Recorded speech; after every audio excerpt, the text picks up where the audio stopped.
Okay, I don't come again. I greet you now. Wherever of you listening to me, we on a day now. Morning day for our side. I've been in afternoon. I've been in evening. Now top of GTV Nigeria for listening to me. I may be na sister. Omo Ikaire. What you they thought now waiting day? Waiting day for inside our Nigerian newspaper this morning. Okay, sharply, make now no say breakfast and morning food now the same thing of you on our packaging.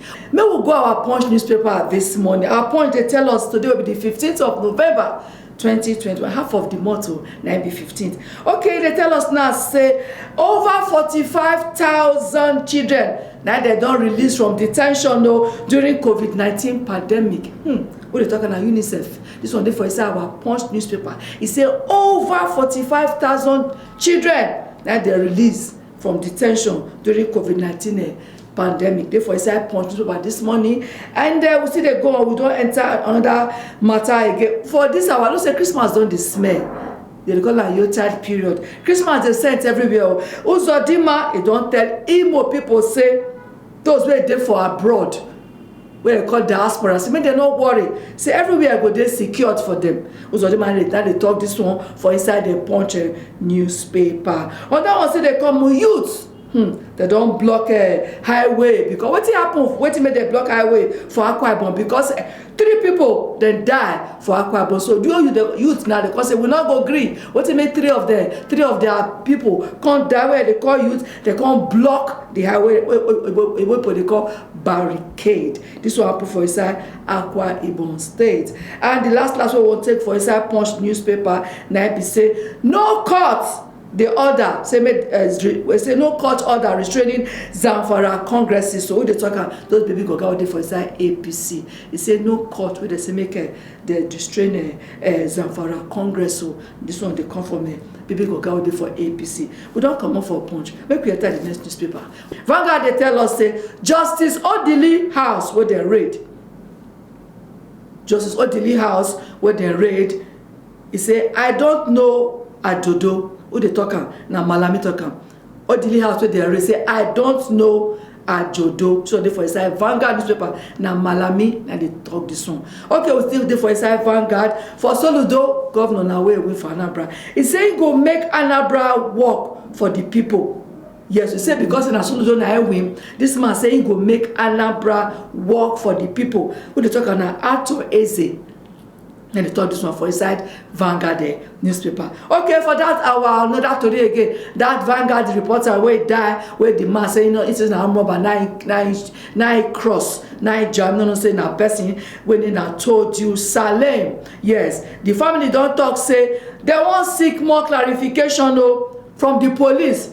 Now the family now they talk say that's their brother with that Vanguard reporter with that. They want seek more, they want touchlight the matter where from police. So one day for inside the Vanguard newspaper. Okay, the last now for inside the Vanguard military, they don't declare war for those criminals.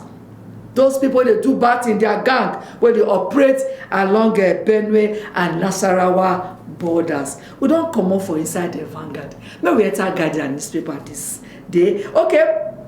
Guardian they tell us say manufacturers don't lose 50% half-year profit to operating forest costs.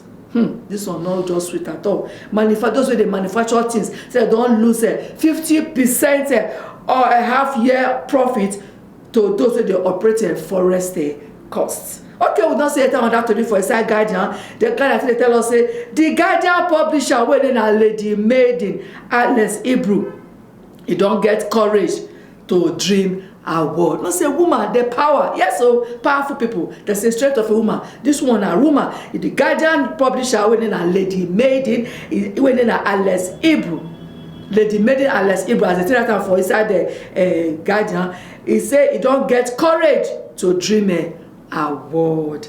Okay, we see there for inside Guardian. Positioning Nigeria capital market for gains of PIA.